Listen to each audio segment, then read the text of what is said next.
നമസ്കാരം.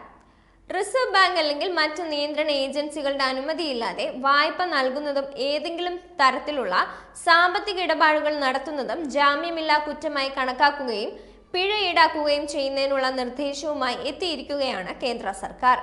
നിയന്ത്രണമില്ലാത്ത വായ്പകളുടെ നിരോധനം എന്ന പേരിലുള്ള കരട് ബില്ല് കേന്ദ്രം അവതരിപ്പിച്ചതോടെ ലോൺ ആപ്പുകൾക്ക് പൂട്ടുവീഴും. അനുമതിയില്ലാത്ത വായ്പകൾ നൽകുന്നവർക്ക് 10 വർഷം വരെ ജയിൽ ശിക്ഷ ലഭിക്കുന്ന തരത്തിലാണ് നിയമം കൊണ്ടുവരുന്നത്.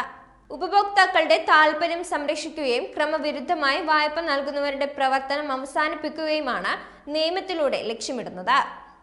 ഡിജിറ്റൽ വായ്പകളെക്കുറിച്ചുള്ള RBI വർക്കിംഗ് ഗ്രൂപ്പ് റിപ്പോർട്ടിൽ ക്രമരഹിതമായ വായ്പകൾ നിരോധിക്കുന്നതിന് നിയമം കൊണ്ടുവരുന്നതുൾപ്പെടെ നിരവധി നടപടികൾക്ക് നിർദ്ദേശിച്ചിരുന്നു.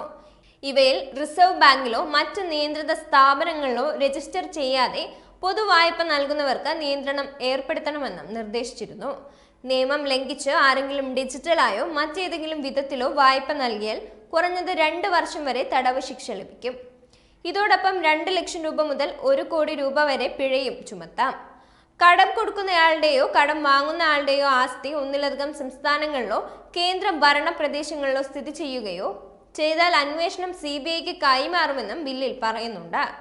കഴിഞ്ഞ കുറച്ച് വർഷങ്ങളായി മൊബൈൽ വഴിയുള്ള വായ്പ ഇടപാടുകളുടെ എണ്ണത്തിൽ വലിയ വർധനവ് ഉണ്ടായിട്ടുണ്ട്. ഈ വായ്പകൾക്ക് പലപ്പോഴും ഉയർന്ന പലിശ നിരക്കും ഒളിഞ്ഞിരിക്കുന്ന നിരവധി ചാർജുകളും ഈടാക്കുന്നുണ്ട്. കൂടാതെ വായ്പ മുടങ്ങുമ്പോൾ വ്യക്തിപരമായി ആക്രമിക്കുന്ന സ്വഭാവങ്ങളും സംഭവങ്ങളും റിപ്പോർട്ട് ചെയ്തിട്ടുണ്ട്. ഇത് കണക്കിലെടുത്ത് 2022 സെപ്റ്റംബർ മുതൽ 2023 ഓഗസ്റ്റ് വരെ ഗൂഗിൾ ഇത്തരത്തിലുള്ള 2200-ലധികം ആപ്പുകൾ പ്ലേ സ്റ്റോറിൽ നിന്ന് നീക്കം ചെയ്തിരുന്നു. പ്ലേ സ്റ്റോറിൽ ലഭ്യമായ 15 ലോൺ ആപ്പുകൾ അപകടകരമാണെന്ന റിപ്പോർട്ട് അടുത്തിടെ വന്നിരുന്നു. മെക്കഫി നടത്തിയ പരിശോധനയിലാണ് ലോൺ ആപ്പുകളായി ഗുരുതര മാൽവെയറുകൾ ഗൂഗിൾ പ്ലേ സ്റ്റോറിൽ ഉള്ളതായി കണ്ടെത്തിയത്. 8 മില്യൺ ആളുകളാണ് ഇതിനോടകം ആപ്പുകൾ ഡൗൺലോഡ് ചെയ്തിരിക്കുന്നത്. ആളുകളിൽ നിന്ന് ഏറ്റവും സെൻസിറ്റീവായ വിവരങ്ങൾ ചോർത്തുന്നതിനാണ് ആപ്പുകൾ ഉപയോഗിക്കുന്നത്. സോഷ്യൽ എഞ്ചിനീയറിംഗ് ചൂഷണം ചെയ്യുന്ന ഇത്തരം ആപ്പുകൾ ഇതിനോടകം ലോകവ്യാപകമായി 8 മില്യൺ ആളുകൾ ഡൗൺലോഡ് ചെയ്തതായും മെക്കഫി പറയുന്നുണ്ട്.